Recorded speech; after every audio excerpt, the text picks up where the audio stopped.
नमस्ते प्यारे दोस्तों। टारगेट कॉम्पिटिटिव एग्जाम के इस सेशन में मैं आपका स्वागत करता हूं। फर्स्ट सुर्खियां है अल मोहम्मद अल हिंद।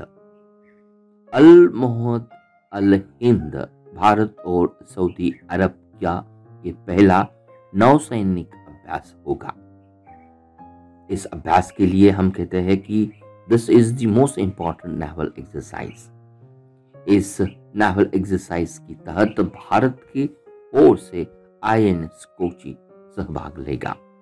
हम सभी लोग जानते हैं जायद तलवार 2021 भारतीय नौसेना और संयुक्त अरब अमीरात ये दोनों नौसेना के बीच द्विपक्षीय अभ्यास पर्शियन गल्फ में कंक्लूड किया गया था। इस जायद तलवार 2021 में भी आईएनएस कोची ने सहभाग लिया था। तो आईएनएस कोची अब अल मोहम्मद अल हिंद जो फर्स्ट इंडियन और सऊदी अरब नेवी के बीच एक इम्पॉर्टेंट नेवल एक्सरसाइज रहेगा। तो इस तरह से नौसैनिक अभ्यास या नेवल एक्सरसाइज के माध्यम से गल्फ देशों के साथ भारत में military at the same times political और स्ट्रेटेजिक रिलेशन को मजबूत करने का काम करती है। नेक्स्ट रुपया आती है नंबर ऑफ ब्रांड एम्बेसडर। तो कैसीफाई, इस कैसीफाई कंपनी के लिए राजकुमार राव फर्स्ट ब्रांड एम्बेसडर की तरह काम करेंगे। कैसीफाई हम सभी लोग जानते हैं स्मार्टफोन रिकॉमर्स मार्केट प्लेस है और ये कैसीफाई के लिए ब्रांड एम्बेसडर एक्टर बॉलीवुड के एक्टर राजकुमार राव काम करेंगे। उसी के साथ हम ये भी जानते हैं भारतीय हॉकी खिलाड़ी वंदना कटारिया उत्तराखंड के महिला एवं बाल विकास विभाग की ब्रांड एम्बेसडर बन चुकी है। भारतीय हॉकी खिलाड़ी वंदना कटारिया उत्तराखंड के महिला एवं बाल विकास विभाग की ब्रांड एम्बेसडर के तहत वो काम करेंगे। नेक्स्ट बात आती है महाराष्ट्र सरकार ने सूचना प्रौद्योगिकी इंफॉर्मेशन एंड टेक्नोलॉजी में उत्कृष्ट के लिए राजीव गांधी पुरस्कार की घोषणा की है। हम सभी लोग जानते हैं हाल ही में केंद्र सरकार द्वारा राजीव गांधी खेल रत्न पुरस्कार का नाम बदलकर मेजर ध्यानचंद खेल रत्न पुरस्कार ये नाम दिया गया था। उसी के मद्देनजर महाराष्ट्र सरकार द्वारा इस घोषणा की पुरस्कार की गई है। इसका नाम राजीव गांधी सूचना प्रौद्योगिकी एक्सीलेंस अवार्ड होगा। महाराष्ट्र सरकार ने 10 अगस्त 2021 को सूचना प्रौद्योगिकी में उत्कृष्टता के लिए राजीव गांधी की पुरस्कार की घोषणा की है और उसी के साथ हर साल 20 अगस्त को महाराष्ट्र की सरकार की ओर राजीव गांधी की जयंती के अवसर पर ये सूचना प्रौद्योगिकी आईटी के लिए उत्कृष्टता एक्सीलेंस अवार्ड प्रदान किया जाएगा और इस पुरस्कार के तौर तरीके रूल्स और रेगुलेशन को अंतिम रूप देने का काम नेस्कॉम और नेस्कॉम के साथ अनेक संगठनों में किया जाएगा।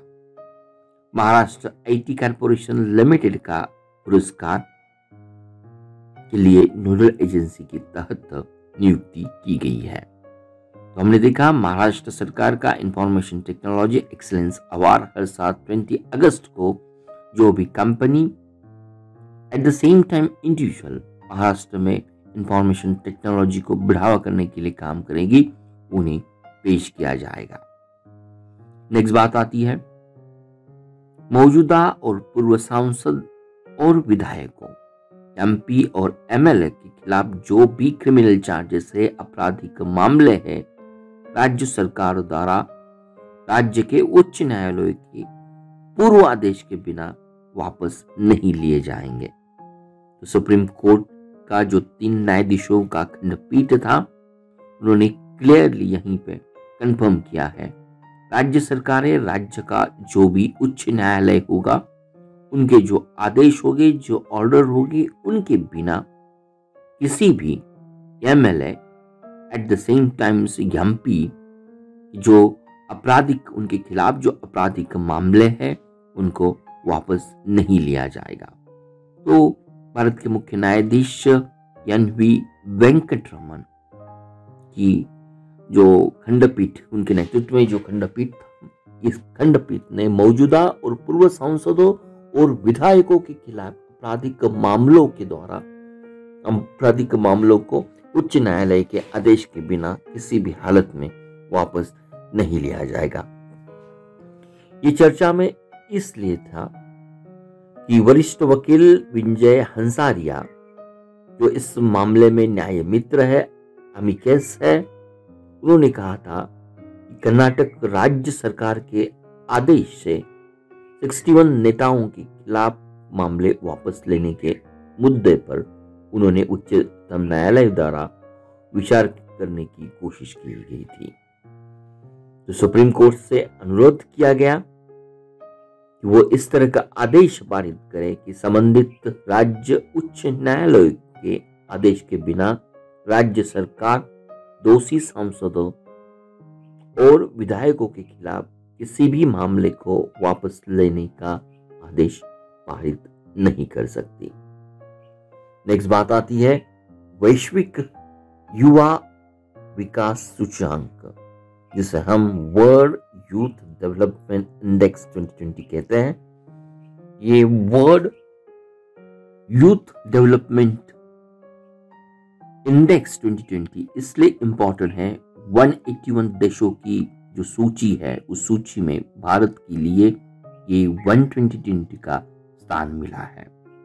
वैश्विक युवा विकास सूचकांक हमेशा कॉमनवेल्थ सेक्रेटरी राष्ट्रमंडल सचिव द्वारा भारत के दुनिया भर के अलग अलग देश से युवाओं की स्थिति को मापने के लिए दिए जाते हैं। 2010 से 2008 के बीच इस रिपोर्ट के अनुसार अफगानिस्तान, भारत, रूस, इथियोपिया और बुर्किना फासो में ये जो 5 शीर्ष कंट्री है, उन्होंने उनके इंडेक्स में ज्यादा मात्रा में सुधार लाया, ये पेश किया। इस रैंक में सिंगापुर फर्स्ट कंट्री है, दूसरा स्लोवेनिया कंट्री है, थर्ड नॉर्वे कंट्री है और भारत का 122 प्लेसिंग है। युवा शिक्षा, रोजगार, स्वास्थ्य और राजनीतिक और नागरिक भागीदारी की प्रकृति के अनुसार इस सूचकांक 0.0 से, जिसे हम निश्चितम रैंकिंग कहते हैं, और उच्चतम रैंकिंग 1.00 की होती है।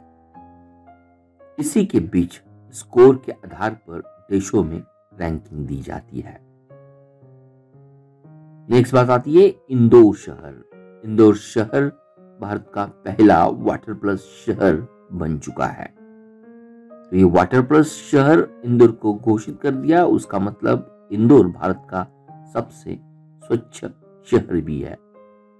वाटर प्लस प्रोटोकॉल के दिशा निर्देशों के अनुसार ऑलमोस्ट इंदौर शहर में 147 विशेष प्रकार की यूरिनल और 7 सीवेज ट्रीटमेंट प्लांट बन चुके हैं। वाटर प्लस सिटी ऑलमोस्ट 84 शहर थे भारत से, और 84 शहरों में इस चयन प्रक्रिया के माध्यम से इंदौर शहर को नियुक्त किया या उसकी रैंकिंग टॉप मोस्ट रही। वाटर प्लस शहर उपचार के बाद सीवेज और यूरिनल को पर्यावरण में छोड़ते हैं। तो सबसे बड़ी ओपन डिफिकेशन जो होता है उनको कंट्रोल करने का काम ये वाटर प्लस शहर में किया जाता है। किसी भी हालत में यूरिनल और सीवेज ट्रीटमेंट को जब तक गवर्नमेंट या शहर की कॉर्पोरेशन द्वारा ट्रीटमेंट नहीं किया जाता तब तक उसे नदी या पर्यावरण में छोड़ने से रुकावट पैदा की जाती है। तो ये था सबसे इंपॉर्टेंट इंदौर शहर।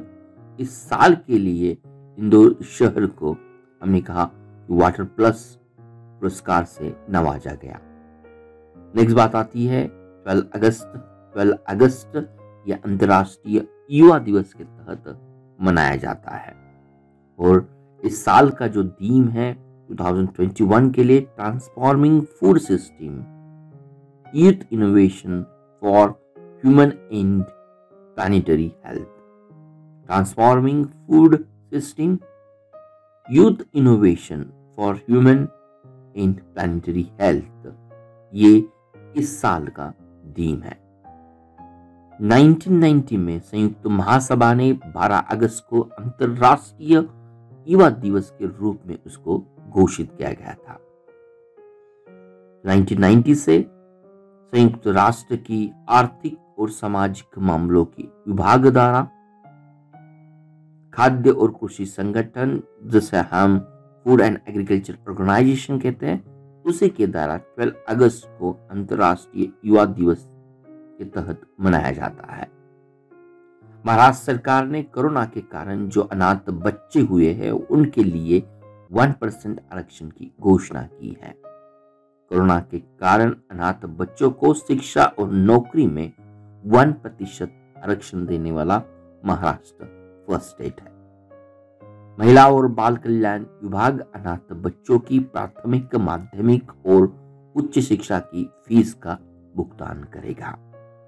यह राज्य सरकार की अनाथ बच्चों की जो योजना है, उन्होंने भारत सरकार या महाराष्ट्र सरकार के अनुसार 3 श्रेणी में उसको क्लासिफाई किया जाएगा और अकॉर्डिंग टू इसको आरक्षण की तजवीज की जाएगी।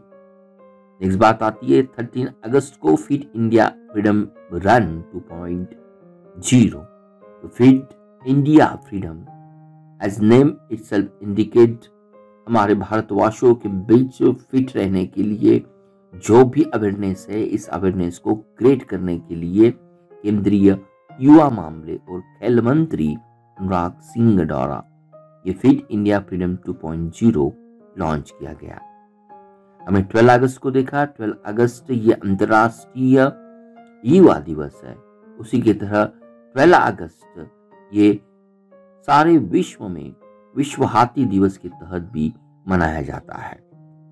पहला विश्व हाथी दिवस 12 अगस्त 2012 को थाईलैंड स्थित हाथी प्रजनन फाउंडेशन और कनाडाई फिल्म निर्माता पैट्रिशिया सिम्स द्वारा आयोजन किया गया था।